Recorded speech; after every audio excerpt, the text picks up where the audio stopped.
Good afternoon and welcome to Match of the Day, in which our main game comes from the third division. It's Huddersfield Town against Millwall, and it's a fine advertisement for that division. He's got to hit it early. Oh, and he does! And it hit the underside of the crossbar. Well, that's followed by Tottenham Hotspur versus Swansea City, one of only 5 First Division games to survive yesterday's weather. John Lacey. Oh, well played by him. And Crooks. Today's news, a fresh twist in the Roy McFarlane compensation story, the problems facing England manager Bobby Robson, and there's no turning back for Bob Paisley. Well, it was with some trepidation that we surveyed Friday's weather, and as the news came through of many matches off in the north, we feared for Huddersfield, whose match against Millwall was their chance to show Match of the Day viewers what they were made of. But they wanted to play, and their wish was fulfilled. Your commentator is Barry Davis. There's still snow on the hills where the home players strengthen their leg muscles in what they call training shuttles, but there was never any danger that the match at Leeds Road would be postponed. The pitch now will take a short start, although it is a little harder on the left-hand side as we look. An area where the sun rarely arrives. But the Huddersfield players have been in the sun this week in Torremolinos, and they come back with a full-strength side. Recent results suggest a slight loss of direction, but their manager, Mick Buxton, says that that is not so. They're a side which has scored in every home game this season except one, and 3 of their number have goal tallies in double figures. Mark Lidis and Brian Stanton have 13 and Colin Russell 11. Millwall are playing their 11th league game under George Graham. They've had 2 wins and 3 draws in the previous 10. He said last weekend that the club needed major surgery, but for the moment he's had to settle for an infusion of new blood with 2 loan transfers. Steve Lovell, wearing number 4, has come from Crystal Palace, and Peter Wells, formerly of Southampton, has taken over in goal. The man in charge is a policeman, Peter Willis, who comes from Meadowfield in County Durham.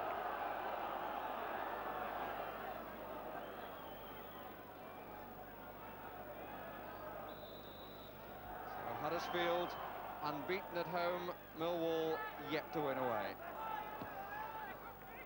Huddersfield in their familiar blue and white stripes. A change of kit for Millwall, who are wearing all red. Morgan Brown giving a touch to the goalkeeper, Brian Cox.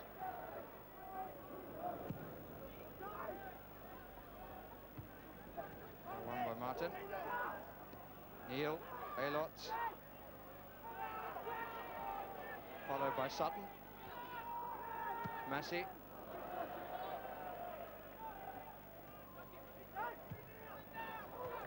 Cowling to Russell.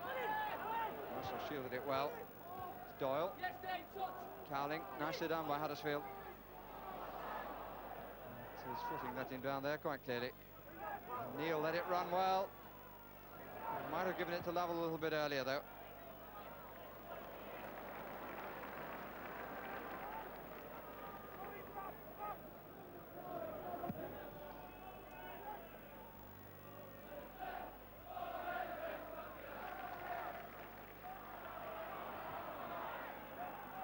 Massey.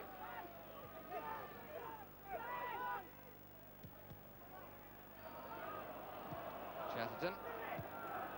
Martin. Aylott seen a lot of the ball at the opening. Massey. Sutton's head up. Not quite where he intended.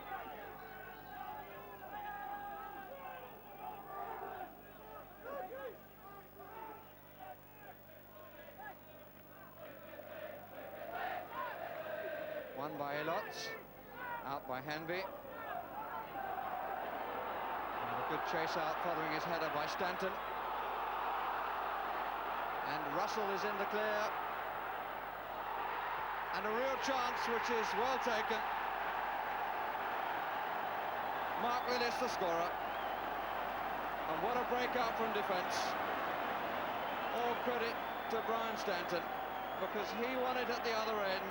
Used his header to give space for himself, played it down the right side. Lidis was unmarked in the middle, and Huddersfield have an early lead.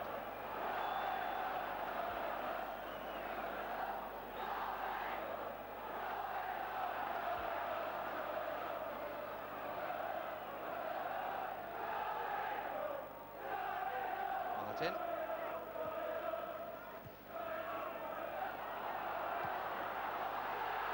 And here's Lillis again. The whistle's gone for a push by him. Goal number 14, laid on by courtesy of Stanton and Russell.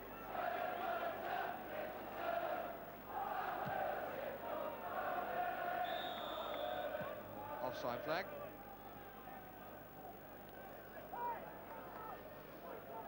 Andy Massey, in the worst possible start for a side which has taken only 4 points out of a possible 42 away from home.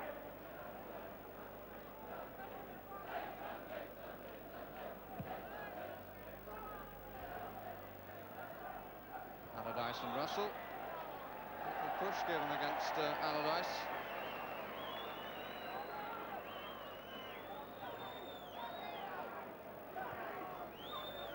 Here's Burke.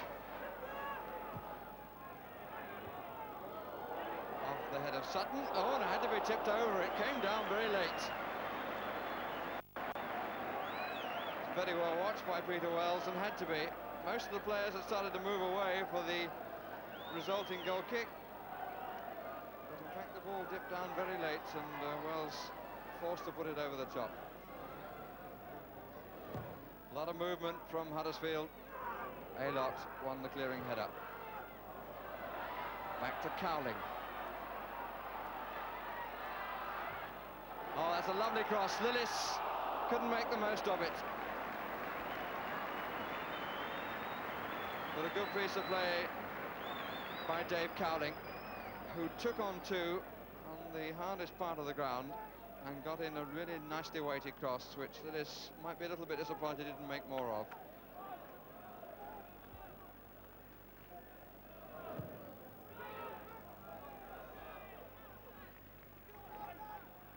Martin.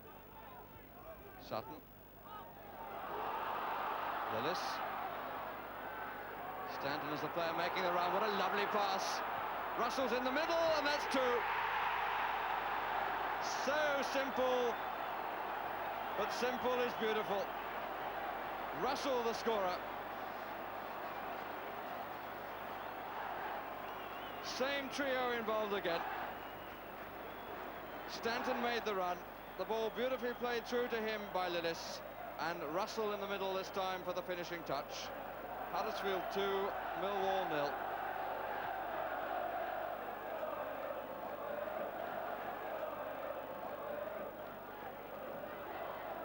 Massey. Austin Hayes.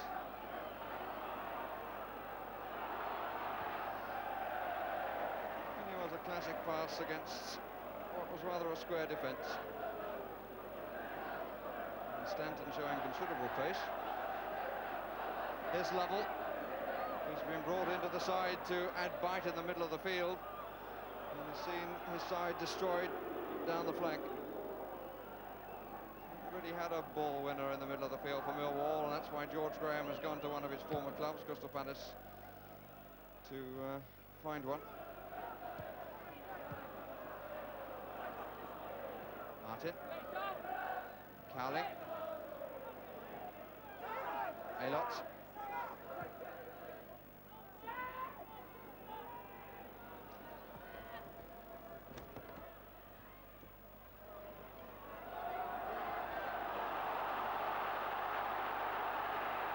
Malcolm Brown. Lillis. Leaving Allardyce. Oh, that's a remarkable save. He pushed it onto the post and had a little bit of luck with the ricochet. Otherwise, that would have been three.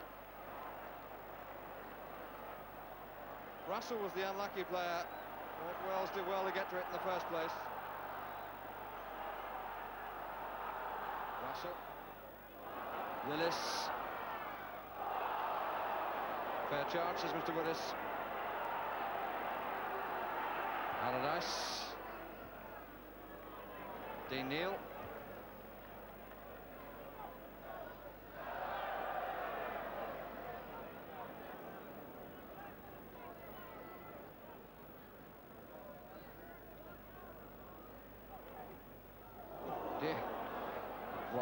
Allardyce. Good job he didn't make any contact with anything. Burke. Cowling. Doyle. Nicely into the space. Roberts across to cover.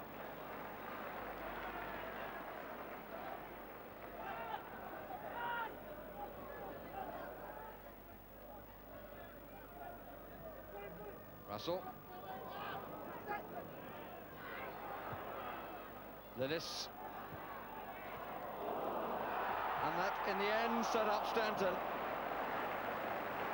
Well, credit Dean Neal for his industry getting back to cover where cover was certainly needed. But inadvertently, he set up Brian Stanton for what really was quite a good chance. But Stanton unable to take it.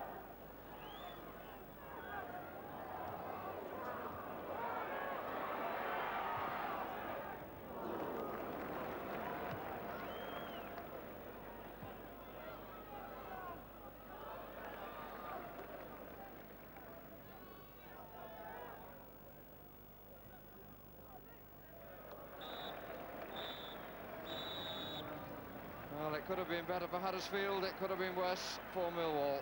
Huddersfield with a 2-goal lead, the first by Lillis in the 6th minute, and the second by Russell in the 10th.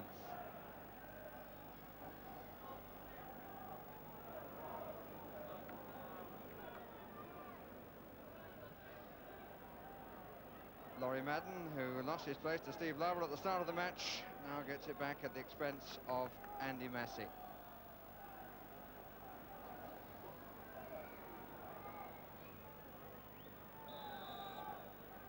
Huddersfield started the day in 5th place, 5 points off the top 3 promotion places, and just a win behind Bristol Rovers in 4th place.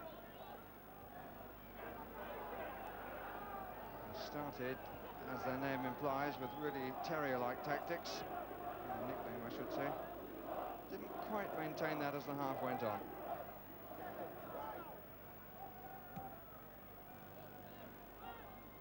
And by Martin.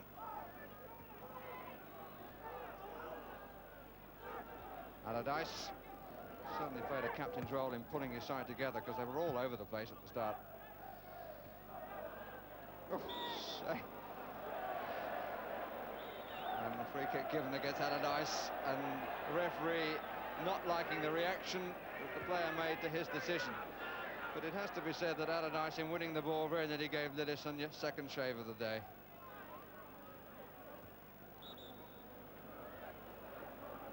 Mr. Woodish insistent on the position of the free kick.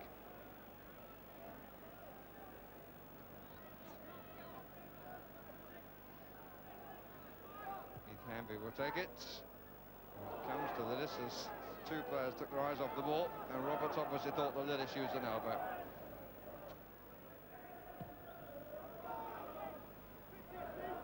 Won by Sutton. Doyle.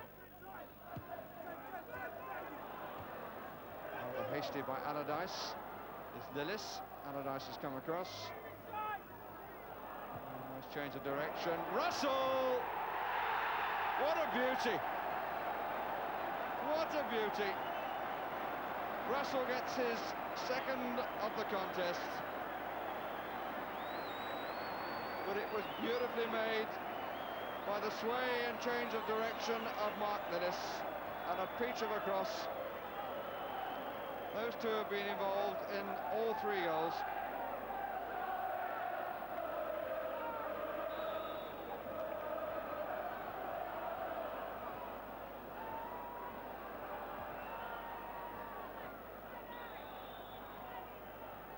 The whistle has gone.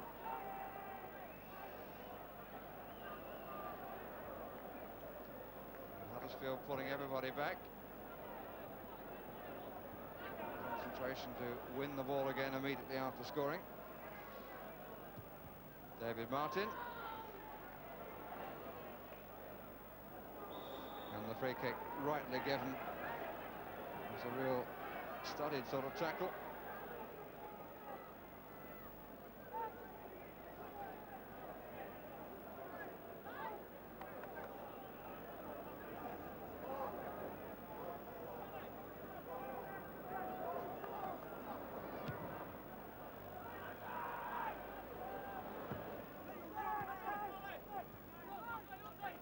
Right, as good as his word, he said it's mine, and it was. Lillis. Chatterton.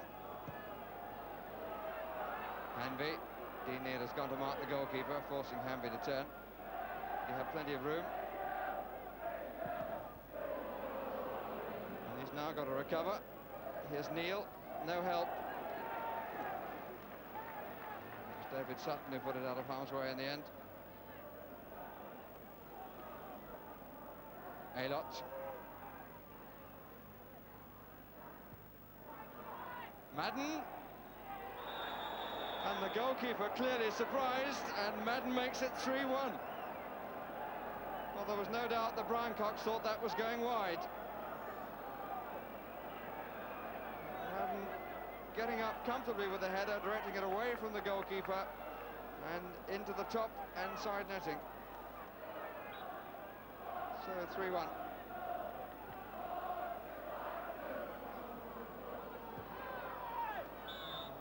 Stunned the crowd for a minute, and certainly stunned Brian Cox. But the substitute brings an early dividend.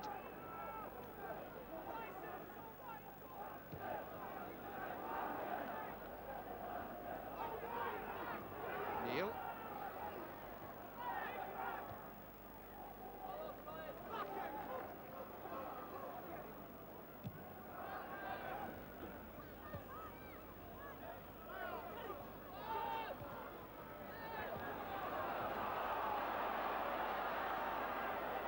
Back for Huddersfield. Cowling. That was by first-class post, that's for sure.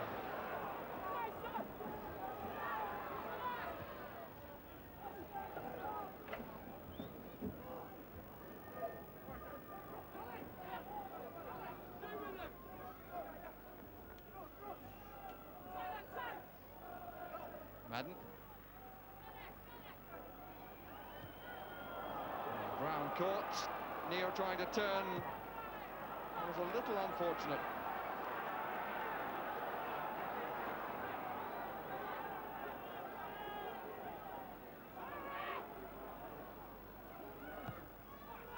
Madden. Aylott. Nicely done. Oh, I say, what a good try. Well, he's disappointed, and he's entitled to be, because he pulled it round nicely. Wasn't very high over the crossbar.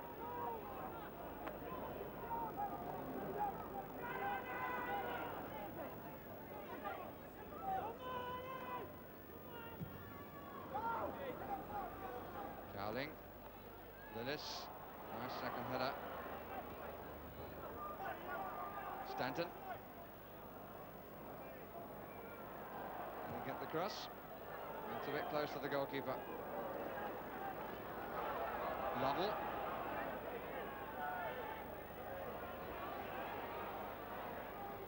Can he get away? No, he can't.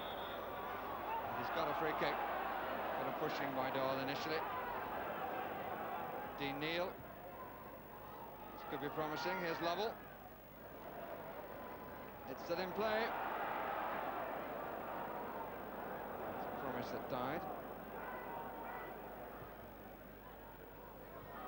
Lillis, give it and go. Well, he's gone. He's still on the run. Here's Brown on the other side of the pitch. Sort of flow we saw right at the beginning, and this is a good run. And Wells does well. It's a corner. The ball had gone before Lillis put it in. And Wells at full stretch after a really good attempt by Malcolm Brown. Good run that we've seen several similar before, but that time he improvised the shot that had Wells at full stretch, and then Wells able to cover at the expense of the corner.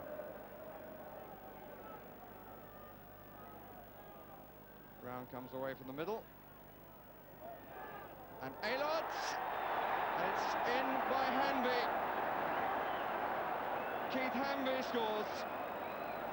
It came off Trevor Aylott, and that seemed to confuse everybody except Keith Hanby, who was almost right on the line and stabbed it in. to make it 4-1 and to remove any lingering doubts about where the points are going to go. Hanby's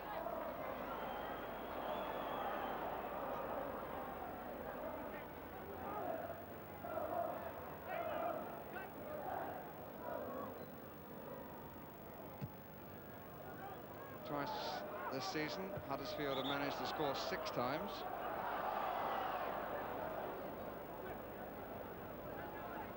(6-0) against Orient and 6-3 against Brentford on New Year's Day.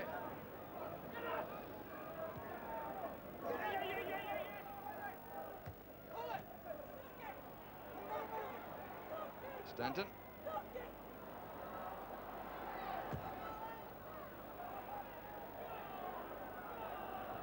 Stanton.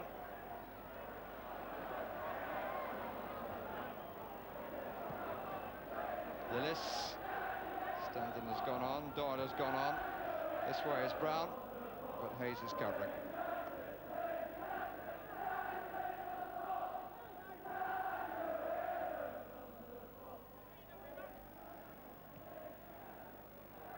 Allardyce.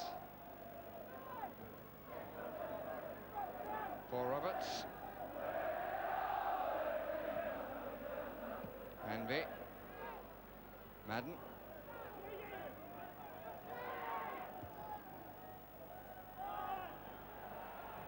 Neil has certainly worked hard.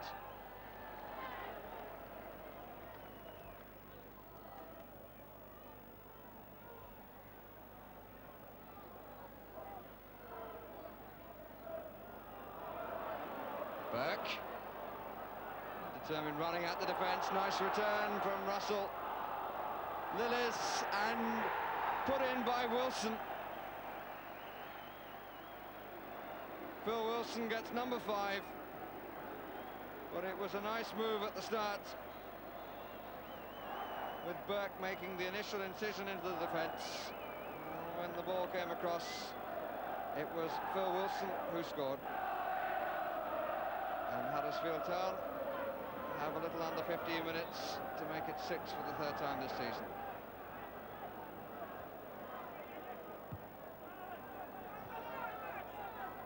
Sutton.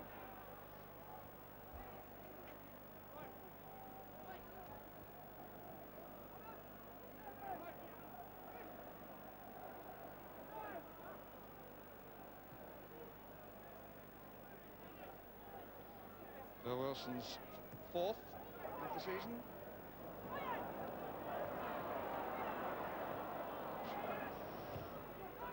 Doyle. Neil. Aylott. Neil has gone for the return and gets a beauty. He's got to hit it early. Oh, and he does! And it hit the underside of the crossbar. Oh, that was the best shot of the match. Beautifully worked by Aylott in the first place, flighting the ball over to Neil, who was aware that he had to hit it first time, otherwise he would lose the ball in the challenge, but he was denied by the underside of the crossbar.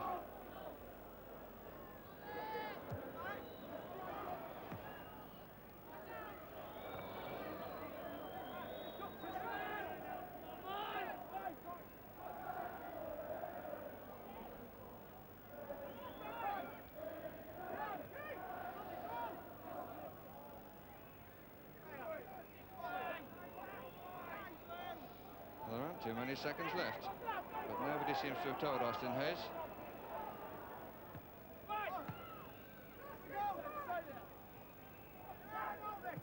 Madden. Chatterton down the middle. Aylott, still Chatterton to the middle. Lovell to the right. Possible chance again. And he was running out of angle. The earlier ball to Chatterton might have produced a better test of the ability of Brian Cox.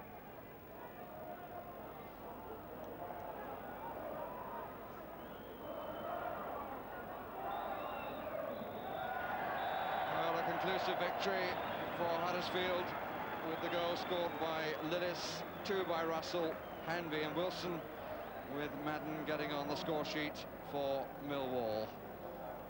5-1, 3 good points and an entertaining afternoon. And it was too. It's very satisfying for all concerned when a visit to a lower division produces fine entertainment. Huddersfield won 3 points as well, and not surprisingly, manager Mick Buxton, on a raw winter's day, was full of the joys of spring.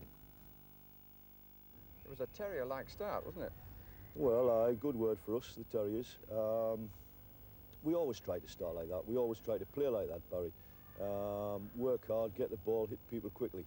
I think that's what people in this country like to see, particularly on a cold day like today. They like to see people running, they like to see people getting forward, and they like to see plenty of balls going in the box. And if you do that, you've got a good chance of scoring goals. We scored good goals today. Simplicity can be quite nice to watch. That's right. I mean, I just try and keep it simple. I don't know, they might not be able to do the difficult things, but we try to keep it simple, and I say, you know, why take a couple of passes when you can get the ball forward early, support early. That's what I like to see. I don't like to see people messing about with it. And I think people in this country don't like, you know, they don't like to see, I mean, they watch the World Cups and things like that in the summer, and they see a lot of square passing and a lot of backward passing and out it goes again. In this country, no, get it forward, get it in the box. Lillis. Stanton is the player making the run. What a lovely pass. Russell's in the middle, and that's two. So simple, but simple is beautiful. It's Lillis. Allardyce has come across. Nice change of direction. Russell! What a beauty. Burke. Determined running at the defence. Nice return from Russell. Lillis, and put in by Wilson. You're confident that you've got enough to get up to second division? We've got a chance of getting up. It's other people who are talking about us going into the second division. We've got a chance. I didn't use the word, which I gather is banned around here. Promotion? Oh, you said it. Yeah. We feel we've got a chance. We just keep at it week after week, game after game. Just keep grafting away. And at the end of the day, if it comes, that's superb. But you're giving yourself a bit of publicity on Match of the Day this weekend. Yeah, we've done ourselves a bit of good, I suppose, and might pull a few more punters in. And on yesterday's showing, they certainly deserve that. Well, it should be said that we intended next to cover the West Ham-Arsenal game, which was postponed and necessitated a hurried moving of equipment across London to White Hart Lane for Spurs versus Swansea. It was successful thanks to our engineers, and we're able to offer you a grandstand seat in one of our most luxurious grounds. Your commentator, sitting a little higher up, was John Watson. Bob Latchford scored the 200th league goal of his career last Sunday to take his senior total for the season to 19. And just for good measure, he got 2 more in Swansea's Welsh Cup win on Wednesday. While for Spurs, a player 12 years younger than Latchford, 20-year-old Terry Gibson, has scored in the last 4 games and now has a tally of 6 goals in 7 matches since coming into the side in January. He's been preferred to Steve Archibald, who now has an injury anyway, and in the absence of Ardiles and Hoddle, Spurs are glad to welcome back Tony Galvin after his second long injury spell this season. At number 4, Paul Price is recalled in place of Graham Roberts, who is out of form. And the same could be said of a Swansea side who've won only 2 of their last 13 league matches and are still looking for their first away win. John Mahoney is back today, but the formation will not correspond to the numbers. Referee this afternoon, John Hunting of Leicester. And what a compliment to the Tottenham ground staff who worked so hard this morning to get this match on in what are now near perfect conditions. A lovely afternoon, the pitch taking a full stud. Full marks to the efforts put in from very early this morning here. And Ray Kennedy, wearing number 5 as he often has in the past for Swansea, may in fact be playing centre-back this afternoon alongside Jeremy Charles, with Rajkovic sweeping, Gary Stanley at right full-back, Neil Robinson in midfield. Wearing number 2. This is Price for Tottenham. Brooks. Galvin.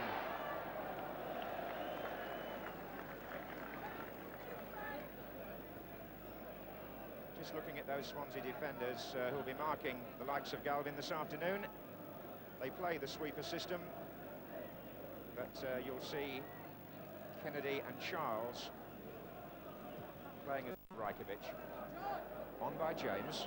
He was flattened too. John Lacey coming in behind him. John's been cut as well. Clash of heads which momentarily dazed both players. Been a busy man recently, Mike Varney, the Tottenham Hotspur physio. This is more of a routine affair, the cut above the eyebrow, but he's had to contend with a string of injuries this season, which has meant that Tottenham have never yet fielded their strongest side in any one match since the start of the season. Keith Birkinshaw, the Spurs manager, on the extreme right-hand end, but you won't see his opposite number down there on the Swansea bench because John Toshak's ban doesn't end until the 1st of March. Here's Galvin.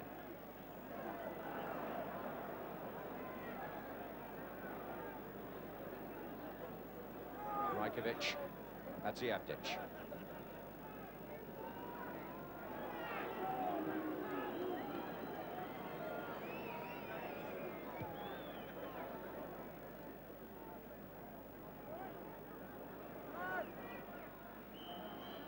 That's a Tottenham free kick, Curtis on Price.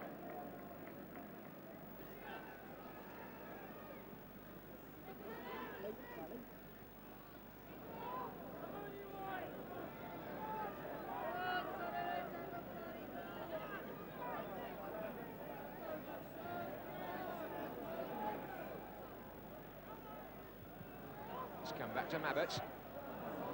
Wasn't what he intended, but Gibson's managed to make something of it. Perryman, little ball out to Gary Brook. 5 waiting in the centre for Spurs. And hammered clear by James. So Brook will take the corner. He'll also get a chance to return it. And Crooks came in there behind Rajkovic and in front of Stanley and did well to get his header in. The defenders debating who should have stopped him, but as Gary Brook returned the ball, Garth Crooks nipped in between 2 of them. His header, though, never going in. Well killed by Gary Brook. What came after wasn't quite so good, but here's Price. Good interception by Rajkovic. And here's Ray Kennedy. And James, Curtis making the run ahead of Perryman, who got a foot round him. Latchford's in the centre. James.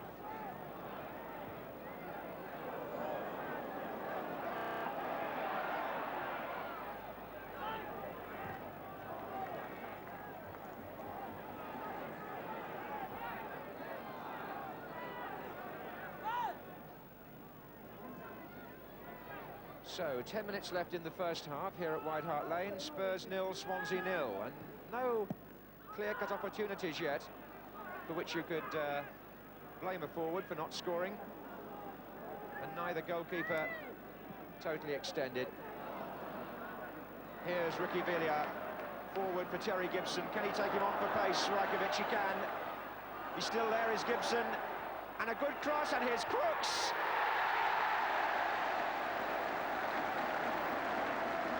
Beautifully made by Gibson, and no wonder Crooks goes across first to look for him. Ricky Villiers knocked one of those smooth-looking balls down the line, and Gibson took on Rajkovic for pace, and he licked him. He got round the back. Crooks pulled away at the far post. The cross perfect, the header easy. The score 1-0.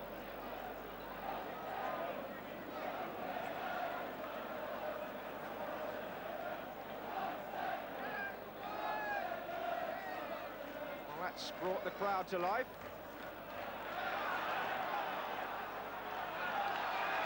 Tottenham, who are the second highest scorers at home in the First Division to Liverpool, is their 32nd at White Hart Lane. And here's Galvin looking for the 33rd. And Brook might find it. You'd back him normally in those positions, Gary Brook, to get a clean strike. Here's Villiers.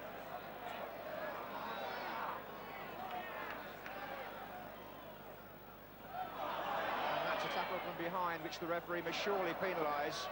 Hadziavdic, the offender, on Brook. And Perryman will now take the free kick. And on by Lacey. And Rajkovic's header forcing Hadziavdic to bend low, and Gibson was penalised for dangerous play.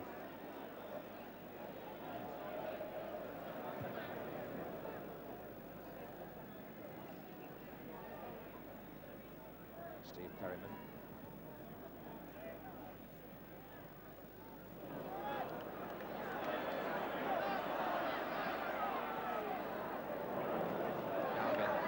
Houghton has pushed forward on this side as well. Villiers. Price is also up in this Tottenham attack. Crooks. And Houghton makes his run now. Checked in the end by Rajkovic, although my feeling is that the Swansea number 6 is injured.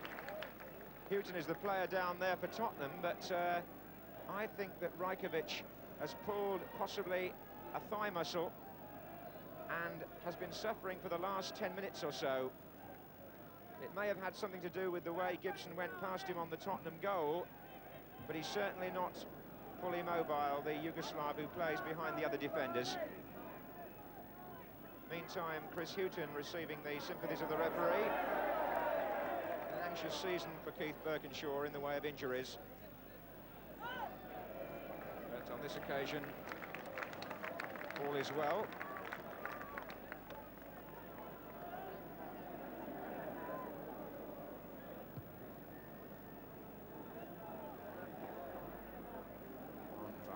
James.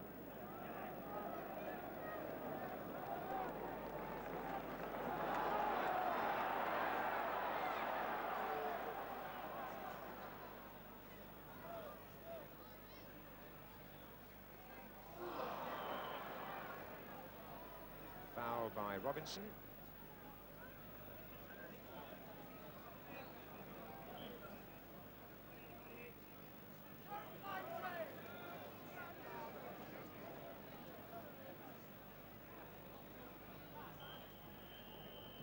First half ends with Spurs leading by a goal from Garth Crooks, his 15th of the season, but his first in the league since October the 23rd. He's been dropped, he's come back, scored in the cup and scored again here, courtesy of Gibson, although Rajkovic, the Swansea sweeper, appeared to be nursing an injury towards the end of the half. No doubt one of the regular listeners to BBC Radio Sport on 2, checking on the half-time scores. Mark Falco is on for Spurs in place of Chris Houghton, who has an eye injury, and for Swansea, Darren Gale is on in place of Rajkovic, the sweeper, who was hurt during the first half, seemed to pull a groin. And we'll just organise the formation in a moment when this first attack's over, because here comes James, and Swansea have had to make quite a radical change here. They put Jeremy Charles into the sweeper's role in place of Rajkovic. Gary Stanley has gone to play in front of him at centre-back with Kennedy, and Neil Robinson, over on that far side, meeting the ball now, is at right-back.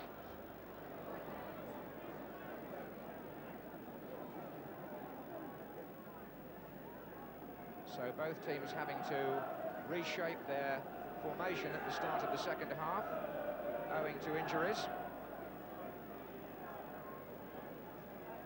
John Lacey, though, has again made the extra man from the free kick, and he flicked it on, and Gibson's in there. Can he finish? Oh, well stopped by Dai Davis.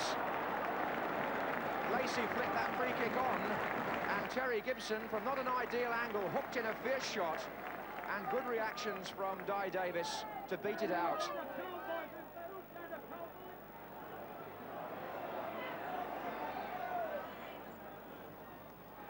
And now John Lacey.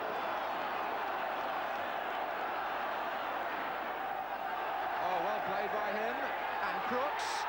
Davis didn't gather it cleanly, but Crooks may feel the header should have been as clean as his first one. Lacey made it possible, a very good run down the left. He checked at the right moment, he picked his man with the cross, but this time Crooks put his header rather too near to the goalkeeper.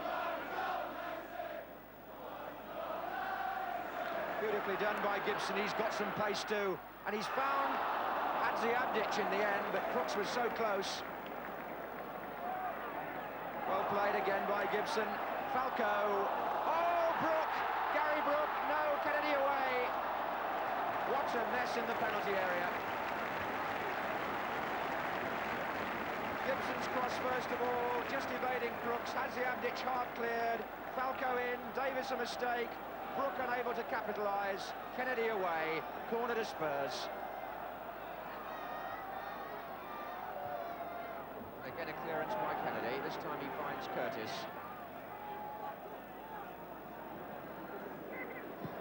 Interception was by Perryman. Here's Lacey. Villiers. Spurs with plenty of players forward here. Brook.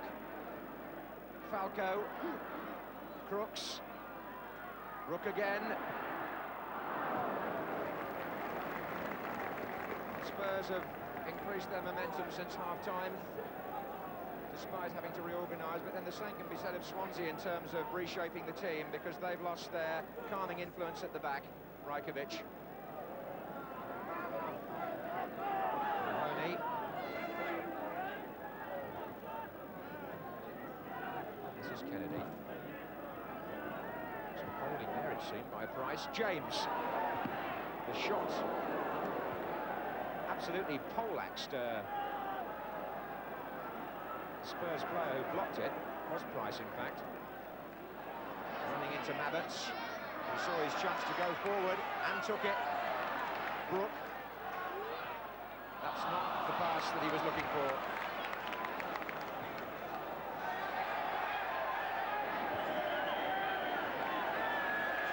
Well, Di Davis is going to be penalised. The linesman was the man who was the key figure there, because he spotted that when Di Davis kicked that ball forward, he had actually come outside his penalty area before he released it, so that constitutes handball and a direct free kick to Spurs. Just over 18 yards from goal. Gary Brook might fancy his chances of striking one here. And Brook into the wall. Here's Villiers. Falco wanted it played outside. There's a chance on here. And it's been tucked in. Gary Brook came in on the near post, but in fact the flag was already up and it didn't matter. The offside flag was up the moment the ball was played, and so the goal does not stand.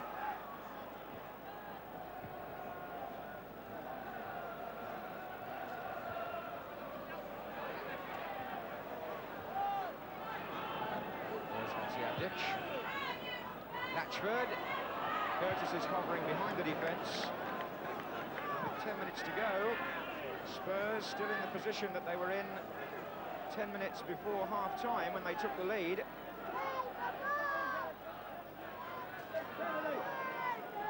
Unable as yet to put the match beyond the reach of Swansea.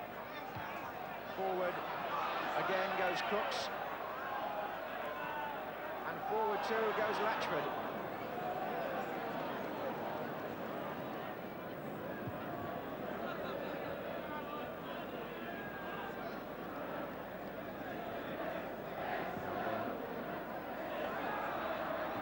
Line to the stand by Jeremy Charles.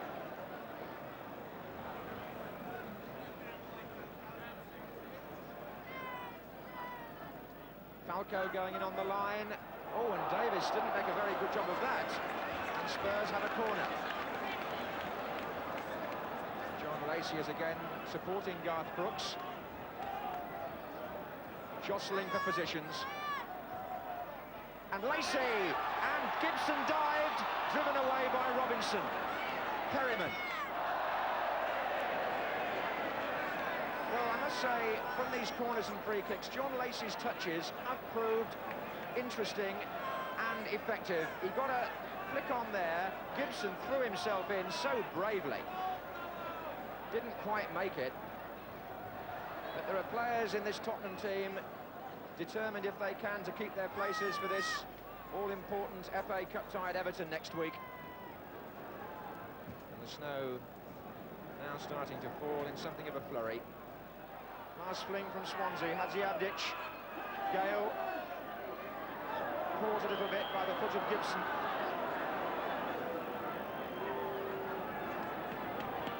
to throw bodies forward now, Swansea, and hope they can get the right ball in.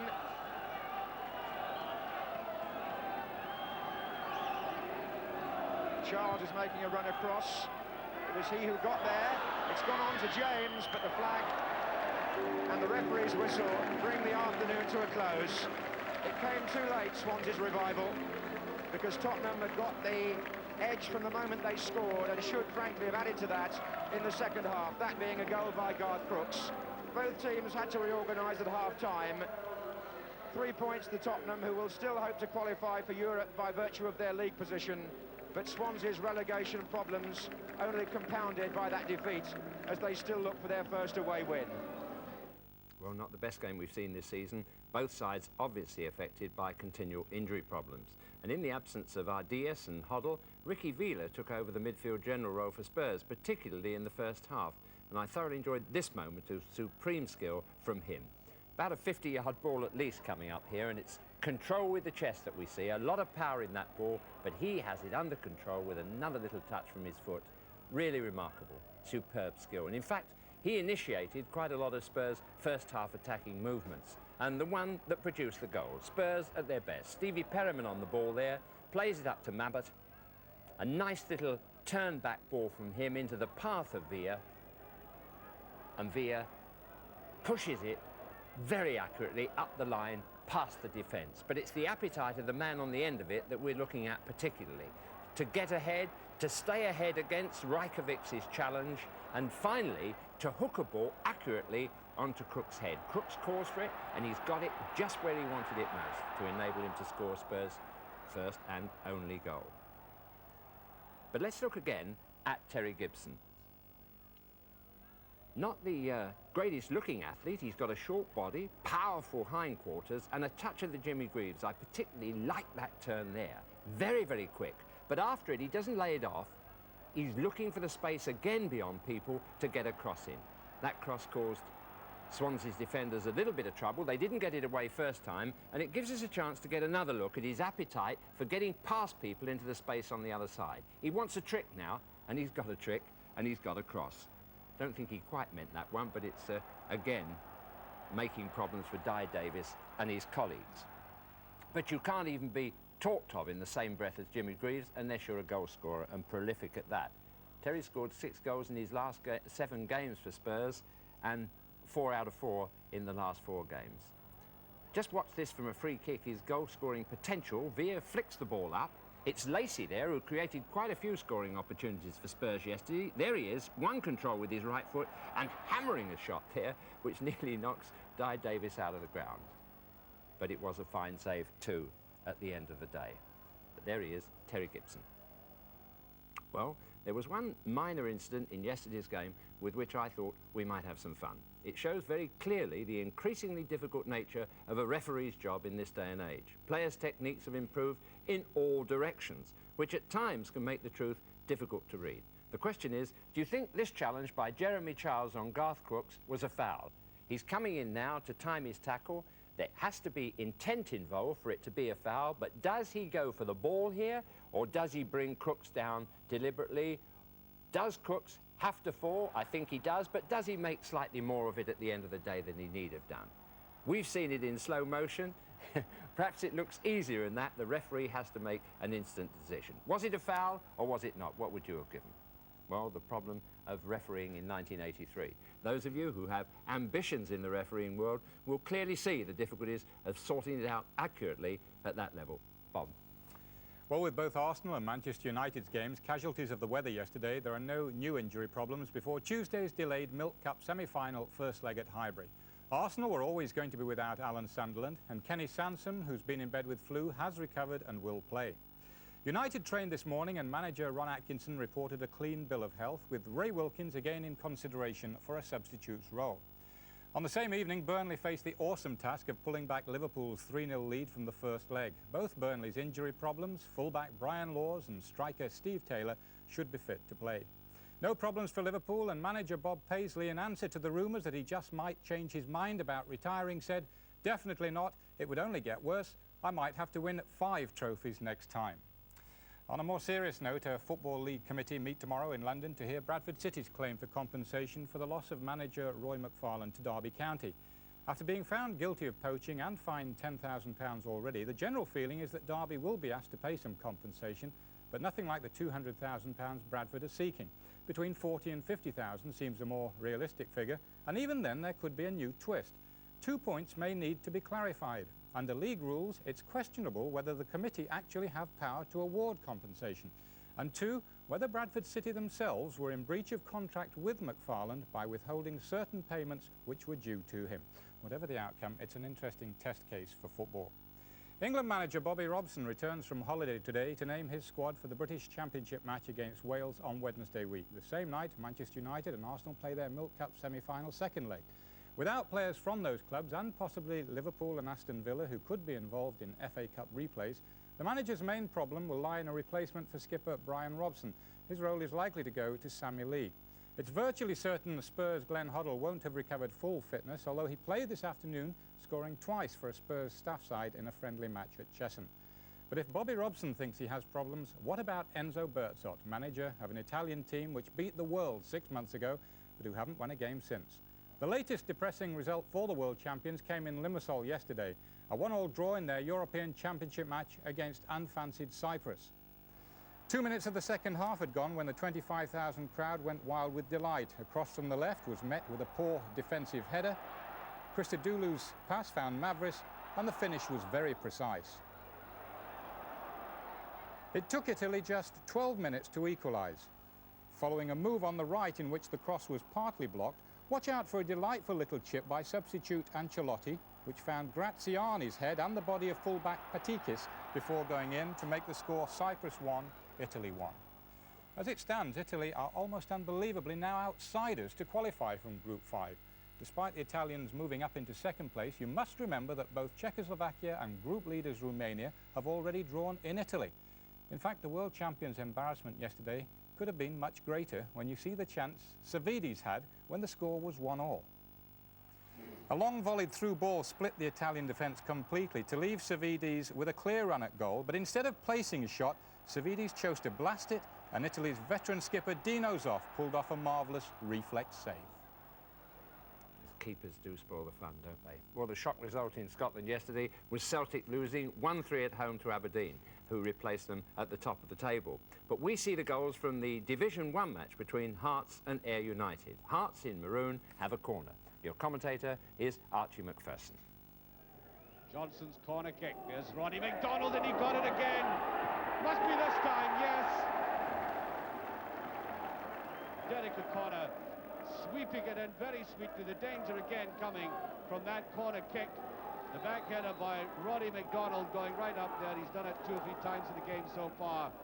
And there was O'Connor to rifle his 17th goal of the season. O'Connor with the corner kick. Donald goes after it. Well, there's a deflection. It's in. As Buchanan shot, I think there was a deflection and put it right away from Henry Smith.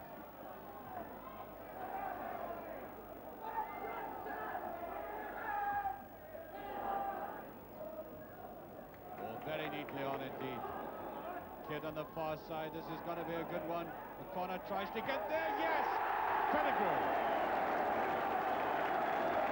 2-1. Not easy as the balls to take, coming down towards him. He had to make sure it was cleanly hit, and there was absolutely no hope of Scott Mackay getting that, and there are only just under 4 minutes of this half remaining.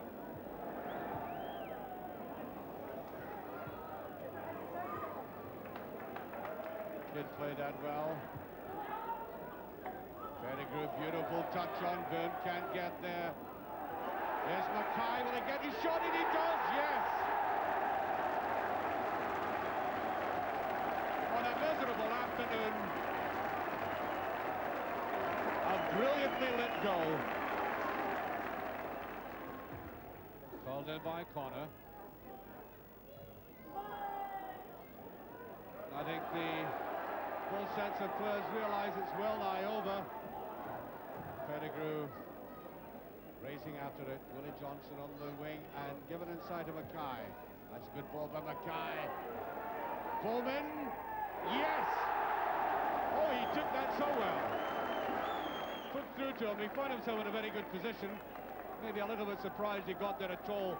But look at the efficient, professional way he swept it in. And Hearts, overall in this game, have certainly impressed me. Pressure still on. Jordan. Oh, lovely little dummy. This is a good move. Oh, brilliant move. Can he be put it away? Yes! Byrne finishes it. 5-1. Beautifully done indeed. And finished off by the man who comes from Dublin every weekend to play, Byrne.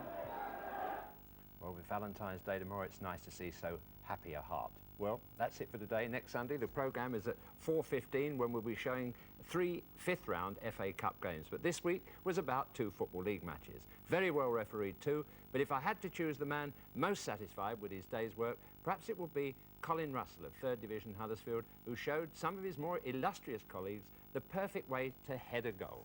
Power and direction leave the keeper helpless. Good afternoon.